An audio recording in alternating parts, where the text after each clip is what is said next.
Good afternoon. Taking out my daughter's hair, and I just had a revelation to say something really quick. Um, I do birth charts, and while some people will use them for entertainment because astrology is not real to them,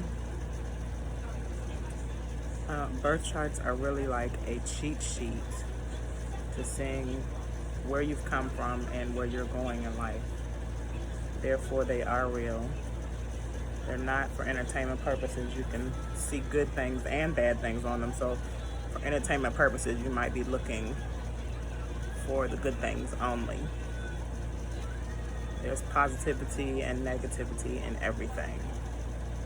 Nothing is 100%. Therefore, I don't want to scare anybody with the previous episode that I made, especially about the 12th house. I did point out the good things and the gifts that the 12th house gives you. If you didn't get that far, that was because you probably were upset about the truth of the 12th house. It's very hard to dig into. I cried about my daughter, and then immediately last evening we talked about it and she understood. Not even being into astrology herself, she just understood what I was saying. For example, me speaking to her about her 12th house being in Saturn, Saturn being a hardworking, restrictive planet. My daughter, when she does work, she tends to do half-ass jobs. She was always late to work. Most of the time the job would be given to her through, me knowing somebody or me knowing some programs, and she would take advantage of that to the point where she would almost get herself fired most of the time. So I had to make her aware of that, and basically I had turned it around and said, the gift about having a 12th house in certain areas is to change it around so that you can feel not only empowered and better about yourself, but that you can receive a gift. So for example, I said, if you are on time to work all the time and you do what you're supposed to do plus a little bit more, you'll get noticed, and therefore you'll get bonuses or shown appreciation in certain kind of ways. And she agreed. We are here to help each other. We're not here, I specifically said that about Neptune and Pisces. We are not here to torture each other and get tortured back. That'll be the energy forever until you change the energy within yourself. So birth charts are just showing you how you can change the energy, showing you the negative and positive of everything. You know how some people say, oh, Scorpios are the most evil, freaked out sign, and then when you realize the good in Scorpios, we are loyal and investigative for you. That's my service. I investigate and research things for you. There's good and bad. Gemini, there's good and bad in Gemini. Virgos are known for being really perfect, and they love to perfect themselves. However, there's some perfection that they are overbearing in, or they can be judgmental to themselves as well as others. There's good and bad in everybody's sign. Then again, the birth charts show you that you're not just one sign. Then the planets show you that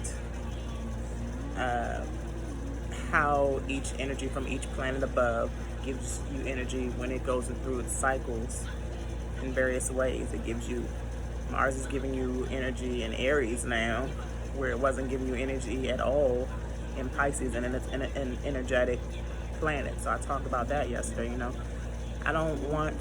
That's why I put timestamps, because yesterday was so long and I probably go into so much information, I go over people's heads sometimes. So I want you all to just know that you don't have to take it all in at once. You can come back to it. But it's just very important. Astrology is a science that I'm going to actually work on incorporating in the homeschool program that I'm trying to start. It's something that we should learn. It's something that should be, taken seriously. There are real energies. We are all made of energies. We are all stardust. And this is very factual. This is not me just talking out the side of my head.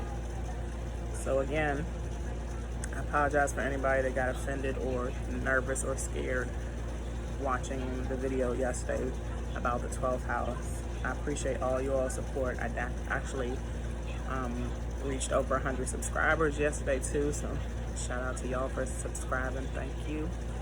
And let's move forward. We're almost in July the 1st. I know y'all heard me talk about a lot of energy is going to be going on today and tomorrow in the cosmos, and I know I'm not the only one feeling it. If you are feeling it but you're still doubtful or you're still uninformed, ask questions. You can either ask me questions in my inbox personally if you know, or you can leave a question below and I will definitely answer it. I'm in this with you. I'm not new to this, I'm true to this. That old little slogan, but I definitely am into this heavy for all of us, not just me. It really took me to understand that when I noticed my daughter's 12th house was in 3 places, which is a stellium, and I noticed that one of them was in the sun, and the sun is represented by Leo. That is a selfish position, and I talked about that yesterday. There's nothing wrong with being selfish, but you'll only get real results and positive results and rewards, which you don't need to be looking for. You don't need to be looking for a reward and everything, but you do need to be more aware of the positive and negative energies that are flowing through us and the collective, right? So I had to realize that until my daughter can be selfless in her own state, I want to just motivate her as much as I can to be aware of certain energies that she gives off and receives, which is the 12th house. I specifically said yesterday, you take in the energies, you process them however you can, and then you release them as soon as you can, especially if they're negative. So I took in, and before I even discovered this about 12th house, I was reading one of my daughter's old diaries. My daughter is 19 now. I was reading one of her diaries around when she was about 14 or 15. And she was saying that I don't pay attention to her. She was saying that, she wanted to harm herself because of that. I don't listen to her. And she said that to me many times that I can think about. And I really felt that, and I realized that it was true. That's why it hit me so much, because in my studies, I realized that when you have a stellium when you have 12th house in Leo or in the sun position, she has feelings of being ignored, so she acts out about that. In 19 years, I can say 18 years, my daughter was doing that. She's just starting to mature, and I'm helping her realize, being her mother, I'm letting her know that I did some really messed up things. She's my first child, so she's my guinea pig. I did some real messed up things to help bring on that energy, and she was big enough, even without me realizing this, and with me talking about it to her yesterday, that she realized in herself that she had to be more aware of how she reacts to certain things, and she has to be aware that it's not all her faults, but she has to take responsibility on fixing it for herself. And I just motivated her with those thoughts, and things are moving in a better direction because of that. So that was long enough. We're at 10-minute mark, I appreciate y'all listening. Again, thank you for liking, subscribing, and commenting and viewing. Love y'all. Ashe. It is 1:05 on June the 29th, 2020. Let's stay encouraged. Let's stay aware. Let's question everything. And let's move forward always. Y'all have a wonderful week. I will see y'all on Wednesday.